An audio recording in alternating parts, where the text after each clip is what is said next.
Acompanhe agora mais um tema doutrinário do Evangelho de Jesus.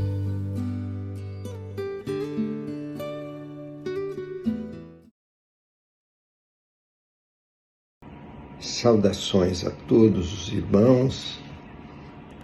A nossa reflexão de hoje está situada no capítulo 12 do Evangelho segundo o Espiritismo, título Amai os vossos inimigos. O item sobre o qual repousará nosso pensamento, nossa reflexão, é o duelo.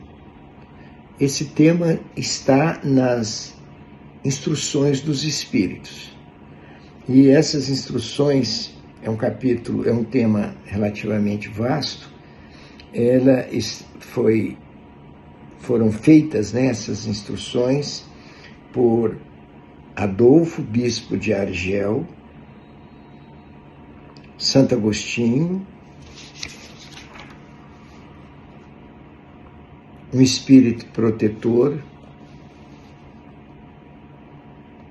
Francisco Xavier, que não é o nosso Chico, é um jesuíta, né? E, por derradeiro, Agostinho novamente. E esse tema já é corriqueiro para todos nós, porque, principalmente para os que têm uma idade cronológica um pouco mais avançada, a gente se lembra, dos resquícios desse tema no cotidiano das cidades. O duelo é a disputa, entre duas pessoas, duas ou mais, que se faz normalmente a pretexto de salvar a honra. É lá dos primórdios da civilização humana. Porque anteriormente, até por carência de um vigor legal, um judiciário estruturado, então lá nos primórdios, por exemplo, Idade Média, os duelos eram chamados duelos judiciais, porque eram travados, por pessoas que tinham discordâncias e travavam o duelo. Aquele que vencesse será tido como detentor do direito discutido. Então, era uma forma legal, de resolver os conflitos, percebendo-se ou imaginando-se que o resultado do duelo decorria da providência divina, era uma intervenção de Deus em favor daquele cujo direito assistia. Foi o primeiro pensamento. Depois desligou-se desse pensamento divino e passou-se a uma prática comum, portanto secular, e veio caminhando no mundo inteiro. Começou com os germânicos, na França era comum, na Europa em geral. No Brasil foi praticado com uma certa limitação, e ainda no período colonial ele foi banido.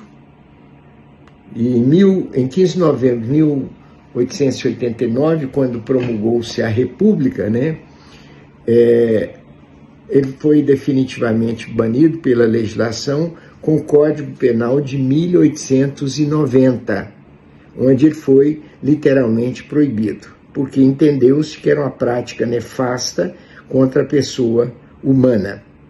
É um crime, na verdade, porque, sendo a vida um dom de Deus, não nos cabe, como homens encarnados, o direito de eliminar a vida do nosso, ainda que seja inimigo e adversário. Então, esses 4 personagens que aqui falam nessas instruções, eles trazem justamente essa concepção de que o duelo é uma forma retrógrada de vencer as dificuldades ou de resolver as pendências, porque nos leva a expor a nossa vida. E nem toda a questão que se discute é de gravidade tal que justificaria, ainda que em tese, a eliminação da vida do nosso contendor. Então, mas estava sempre ligada ao crime de honra, Quando se injuriava alguém, falava-se da vida da filha de alguém, a difamava, o pai se arvorava como titular da solução do problema, partia para o desafio e a agressão e eliminar a vida alheia, ou na maioria dos casos, ser também eliminado. Mas isso tinha um quê de orgulho e de vaidade, porque ainda que ele morresse em razão disso, na concepção daqueles de outrora, teria morrido com honra. E, na verdade, a verdadeira honra que nós temos que desenvolver, cultivar e semear é a honra da autodeterminação segundo as leis humanas, mas sobretudo as leis naturais. Porque nós sabemos que o duelo, que é esse desafio que leva à morte, ele contraria a lei de conservação, porque uma vida será eliminada através de espada, punhal ou arma de fogo, contraria, né, a lei do progresso, porque significa retrogradar a nível de costumes no tempo, né, e, sobretudo, a lei de amor, justiça e caridade, porque o mandamento aqui é amai os vossos inimigos. Porque Jesus, ao deixar a sua mensagem, disse amar a Deus sobre todas as coisas e ao próximo como a nós mesmos, como a vós mesmos. Então, amar o próximo, ainda que ele tenha cometido um agravo à minha honra, à minha pessoa, é um dever de todo cristão. Então, aquele que busca a saída do duelo para resolver a questão de honra, não está a defendê-la, está a mostrar, né, que a revanche, que a agressão seria essa manifestação dessa honra, quando na verdade a honra de que nós falamos é a honra cristã, é de superar as dificuldades através dos diálogos e a conciliação, né? Então, aqui na primeira manifestação aqui do Adolfo, bispo de Argel, tem uma expressão dele aqui que nos chama a atenção. Expor seus dias para se vingar de uma injúria é recuar diante das provações da vida, é sempre um crime aos olhos de Deus. E se não fosseis como sois, iludidos pelos vossos prejuízos, tal coisa seria ridícula e uma suprema loucura aos olhos dos homens. O que ele está nos dizendo aqui, que vingar uma injúria é um crime aos olhos de Deus. Equivale ao suicídio, ao assassinato, porque na verdade é um assassinato a pretexto de uma coisa secundária, embora importante, que é a honorabilidade nossa. Então, depois ele diz aqui, há crime no homicídio em duelo, a vossa própria legislação o reconhece. As legislações modernas impedem, né, proíbem, já dissemos que no Código Penal Brasileiro de 1890, o duelo era tido como crime, né, era tido como ilícito penal, sujeitando o indivíduo a multas ou dependendo até a prisão. Naquela época, a moeda vigorante era réis, né? Contos de réis. Depois basta procurar, parece que está no capítulo 300, de 307 a 314 daquele código. Então já percebemos que o duelo é um atentado contra a vida alheia e a nossa própria. E nós não temos esse direito, porque quem nos deu a vida foi o Criador, e só a Ele cabe definir até que momento estaremos no plano encarnado.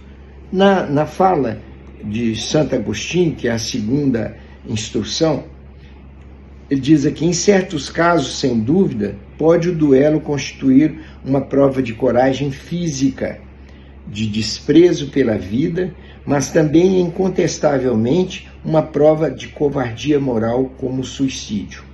O suicida não tem a coragem de enfrentar as vicissitudes da vida.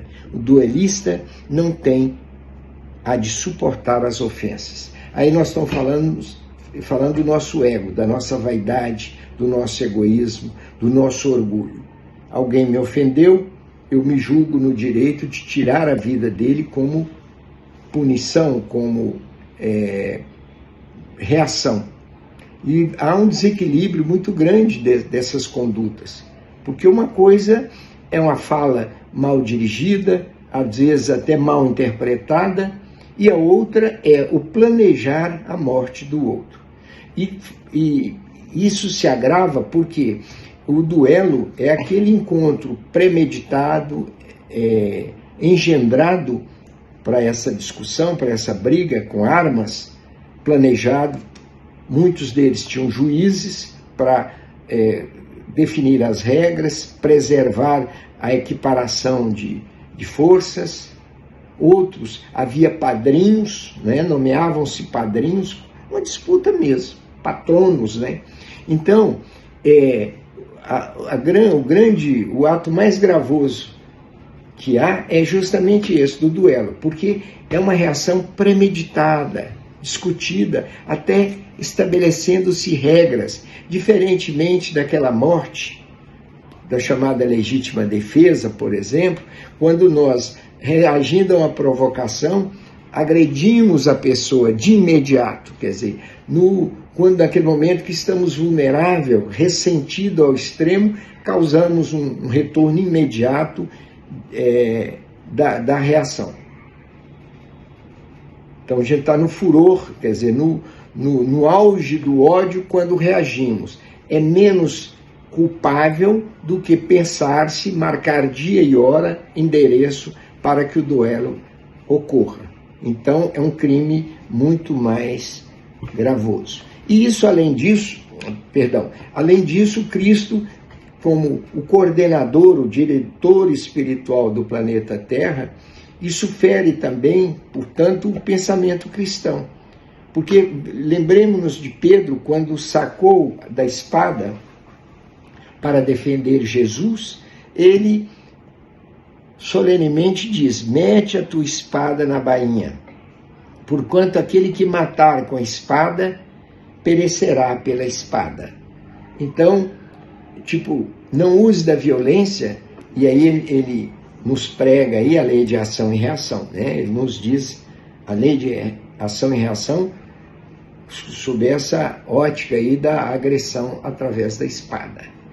Então, a lei natural é que aquilo que eu provoco de bem ou de mal vem até mim como resultado de mim mesmo.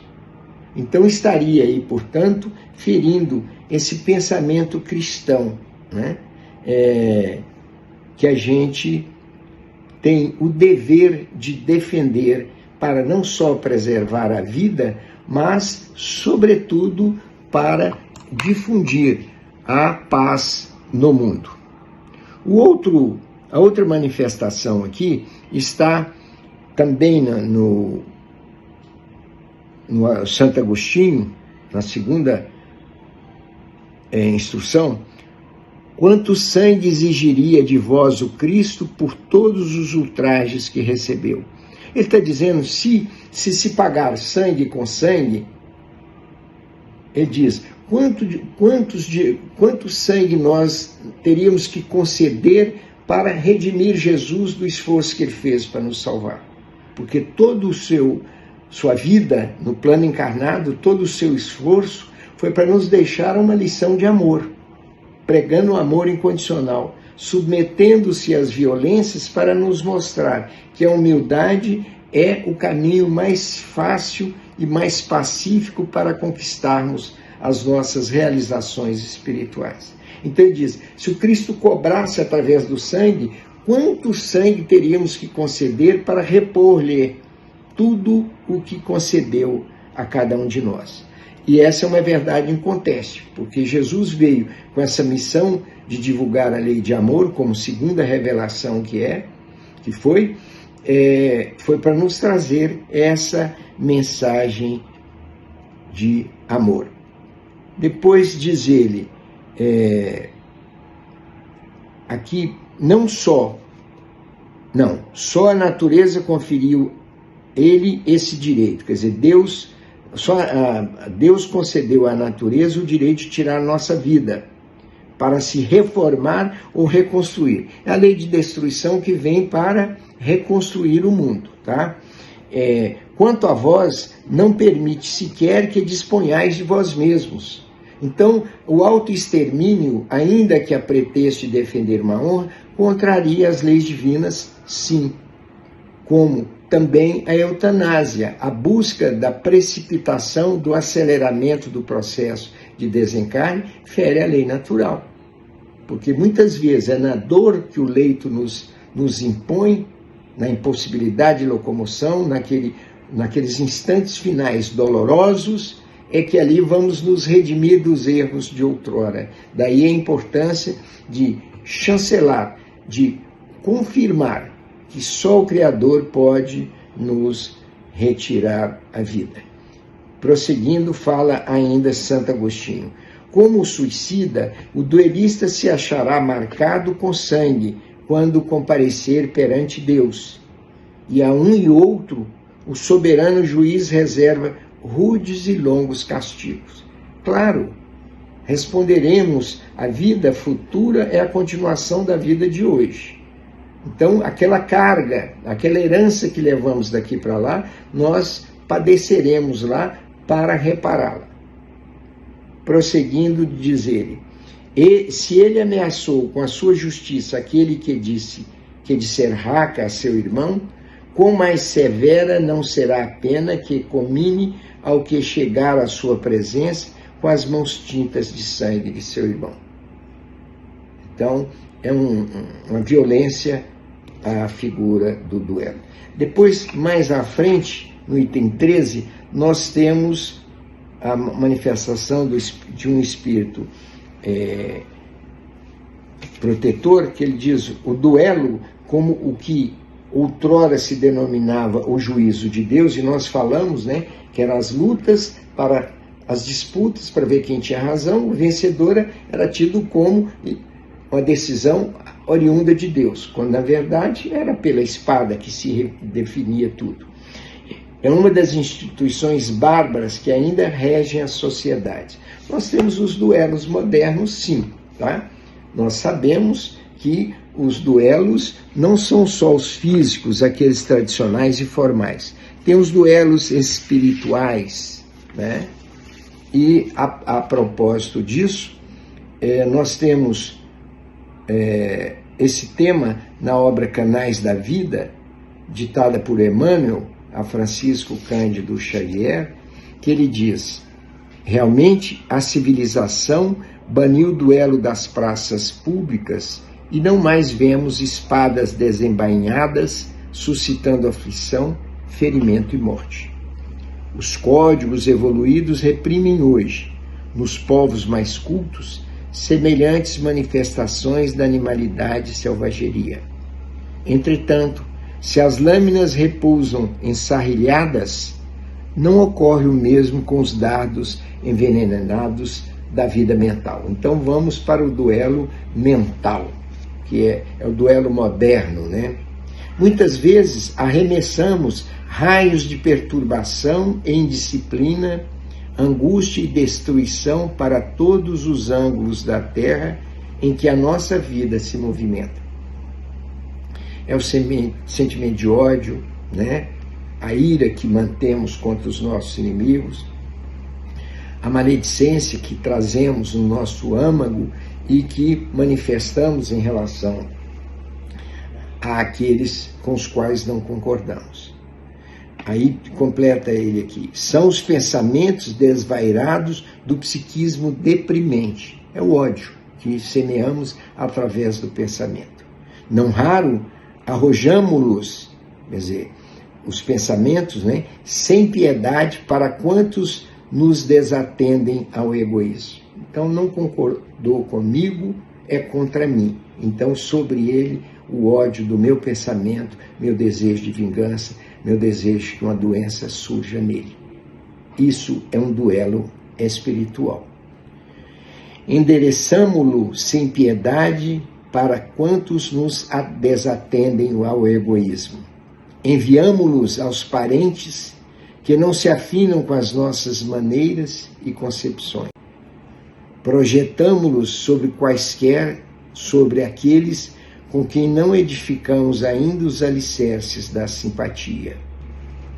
detonamo-los contra as pessoas que não nos aceitam os padrões de vivência e trabalho. Então, discordou de nós, descarregamos todo o nosso ódio mental sobre eles, sugerindo intimamente, via pensamento, o desenvolvimento de uma enfermidade grave, desejando a morte, desejando que um filho dele se desequilibre, né?